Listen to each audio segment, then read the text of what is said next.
오늘 말씀 우리 함께 보겠습니다. 오늘 말씀 누가복음 10장 17절에서 20절 말씀입니다. 누가복음 10장 17절에서 20절 말씀, 제가 말씀을 봉독하도록 하겠습니다. 70인이 기뻐하며 돌아와 이르되 주여 주의 이름이면 귀신들도 우리에게 항복하더이다. 예수께서 이르시되 사탄이 하늘로부터 번개같이 떨어지는 것을 내가 보았노라.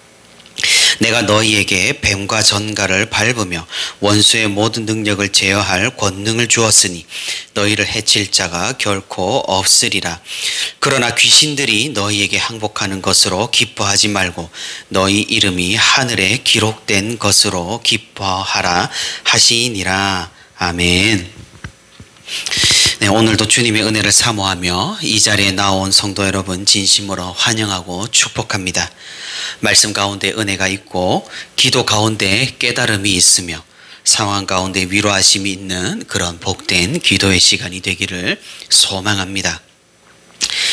저는 초등학생의 나이 때에 굉장히 신기한 경험을 한 적이 있습니다.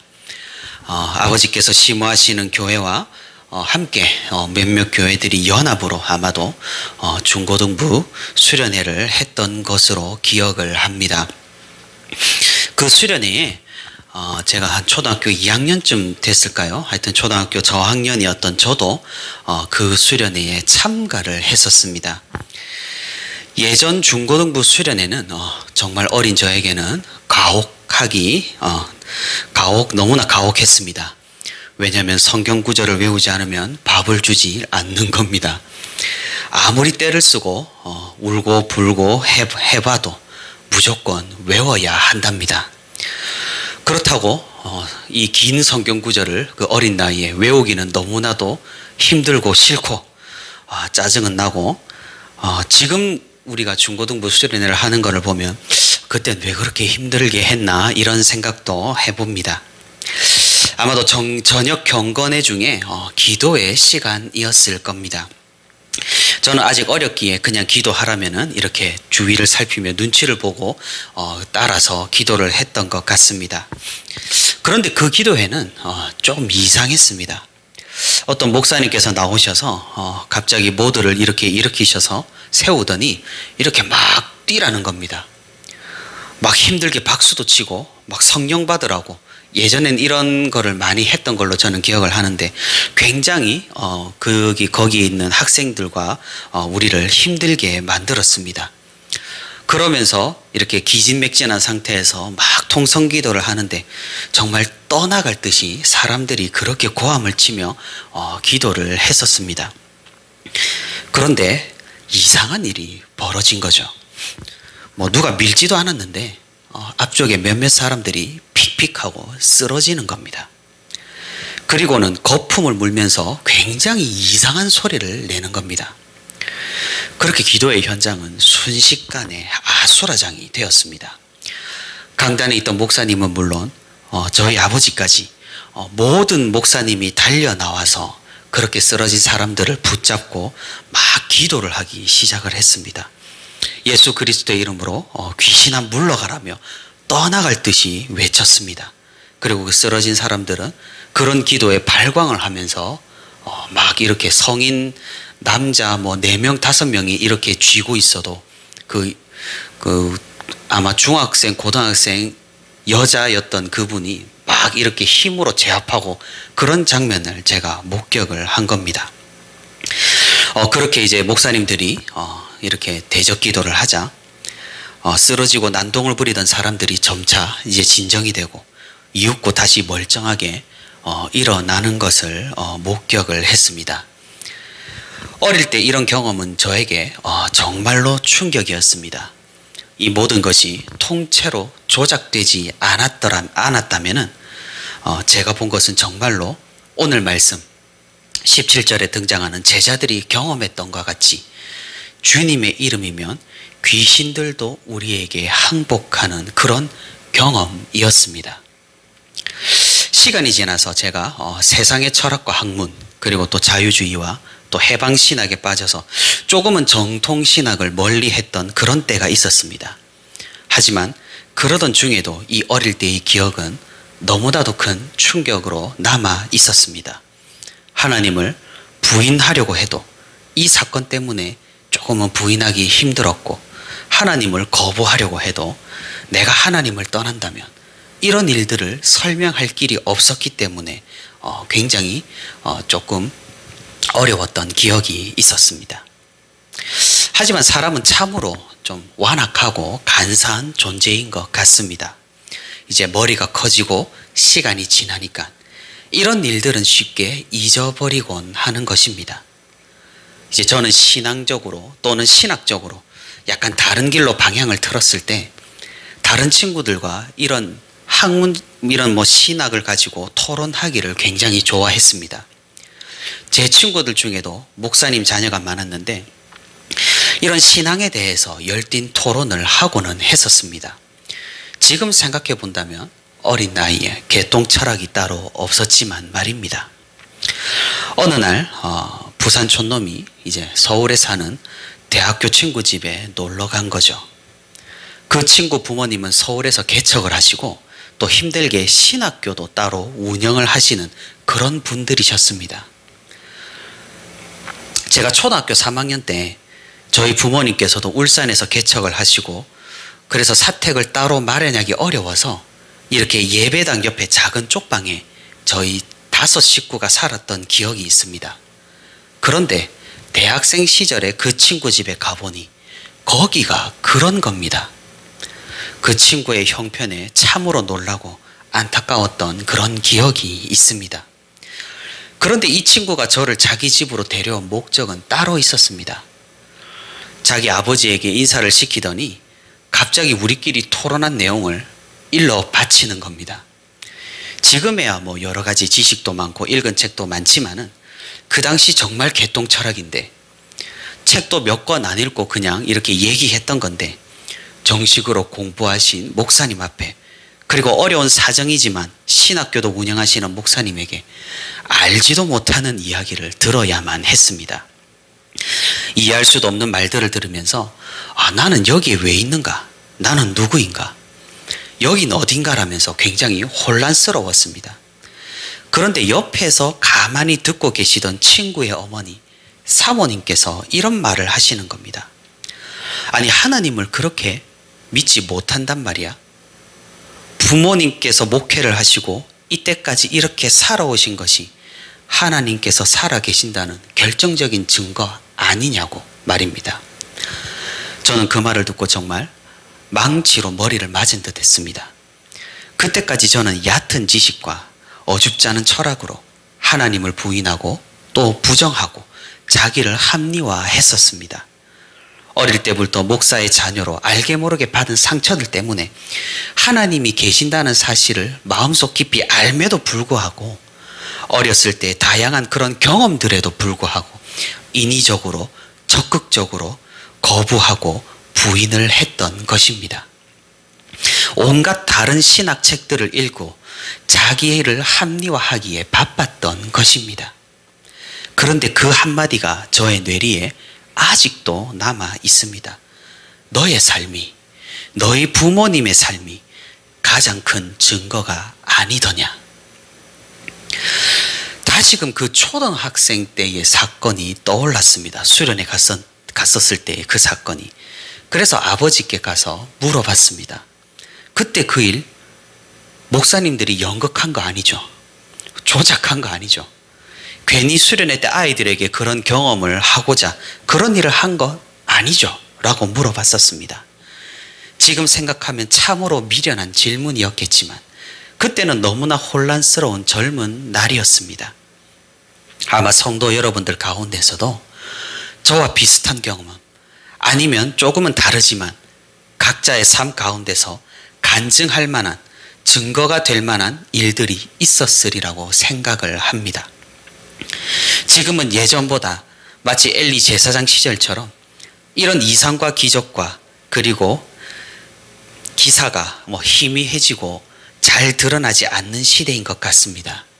하지만 우리에게는 그러하겠지만 지금 복음이 활발히 전파되는 지역에는 이런 이상과 기적이 흔하다고 합니다. 이런 이상과 기적을 보는 것 흔치 않지만은 교회를 오래 다닌 성도라면 그래도 한 번쯤은 경험을 해봤을 것이라고 생각을 합니다. 아마 예수님의 제자들도 마찬가지였나 봅니다. 그들은 방금 엄청난 체험을 한 셈입니다. 주님의 이름으로 기적을 행하고 귀신의 힘에 어쩔 줄 몰라 했던 과거와는 다르게 귀신이 떠나가 버리는 그런 기적을 행했습니다. 사람들의 병이 주님의 권능으로 치유가 되었고 주의 말씀과 소문이 이스라엘 곳곳으로 퍼져갔습니다. 파송되었던 이 70인은 이 드라마틱한 간증거리를 들고 다시 예수님에게로 돌아와 무슨 일이 있었는지 신이 나서 이야기를 했을 겁니다. 예수님께서는 먼저 그런 사역을 한 제자들을 크게 칭찬을 하십니다. 사탄이 하늘로부터 번개같이 떨어지는 것을 내가 보았노라.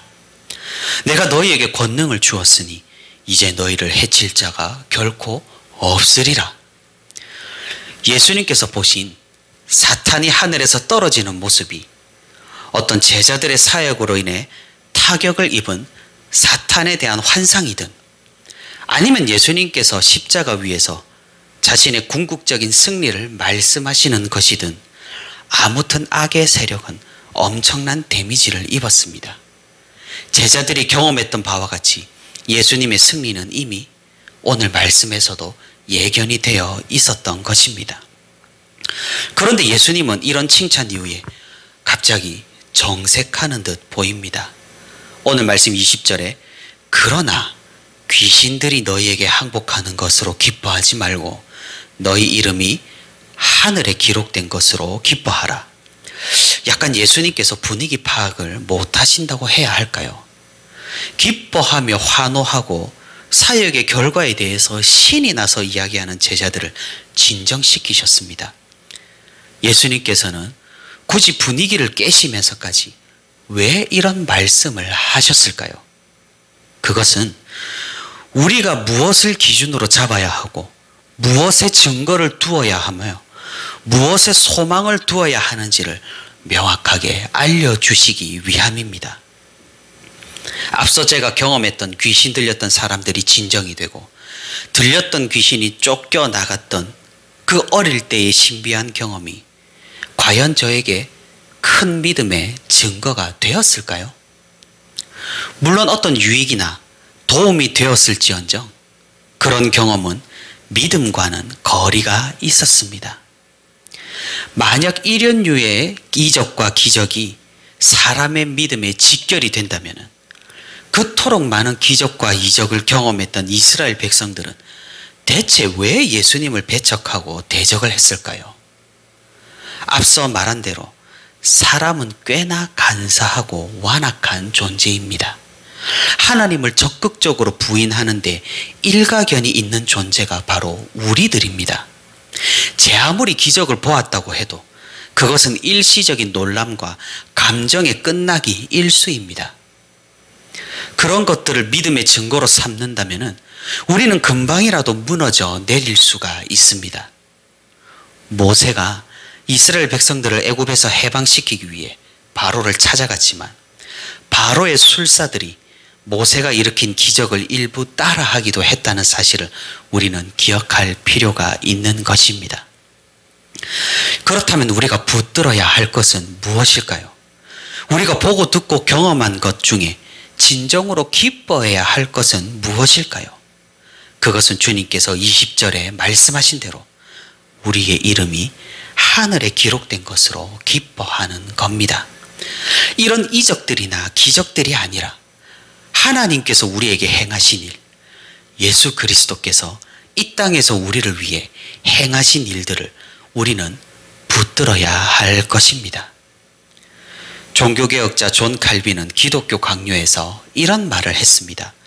귀신이나 마귀나 악한 존재에 대해서 이런저런 관심을 가지거나 궁금해하거나 말들을 하는 것은 극히 무익하다. 우리의 삶은 하나님만 생각하는 것으로도 벅찰지 모른다. 그런 허황된 공상을 할 시간에 더욱 하나님을 묵상하고 하나님을 찾으라. 진정 맞는 말인 것 같습니다. 오늘 우리가 읽은 주님의 말씀과 의미가 비슷하게 떨어지는 것 같습니다. 말씀을 맺도록 하겠습니다. 인간이 지은 최초의 죄악은 교만이었습니다. 그렇기에 우리는 교만하기가 너무나 쉽습니다. 귀신을 쫓아내는 기적에서도, 여러 가지 주님의 이름으로 행하는 권능에서도 우리는 쉽게 주님의 이름을 잊어버립니다. 이런저런 기막힌 경험들과 다이나믹한 신앙의 기억들은 우리를 결코 겸손하게만 만들지 못하는 것 같습니다. 오히려 그런 경험을 할수록 교만해지기가 쉽다는 것을 우리는 성경을 통해 또는 우리의 경험을 통해 알 수가 있습니다. 사랑하는 성도 여러분, 우리가 그런 현상적이고 자극적이고 놀랄만한 일들에 감화되기보다 오히려 고리타분하게 느껴질 수도 있고 지겹다고 생각할 수도 있는 주님께서 하신 일, 하나님께서 이루신 역사에 대해 더욱 감격하는 우리가 되기를 바랍니다. 저는 중고등학생 때 공과 시간에 거의 매주 이런 생각을 했습니다. 왜 매년 매주 똑같은 것을 배워야 하나? 예수님이 나를 위해 십자가에 달리셨다는 것을 유치부 때도, 유년부 때도, 초등부 때도, 중등부 때도, 고등부 때도 왜 이렇게 지겹도록 반복하냐는 그런 불만이 굉장히 컸습니다. 하지만 돌이켜 생각을 해보면 이제는 왜 그런지 알 수가 있습니다. 우리가 진정으로 붙들고 경험하고 체험하며 기뻐해야 할 것이 바로 그것이기 때문입니다.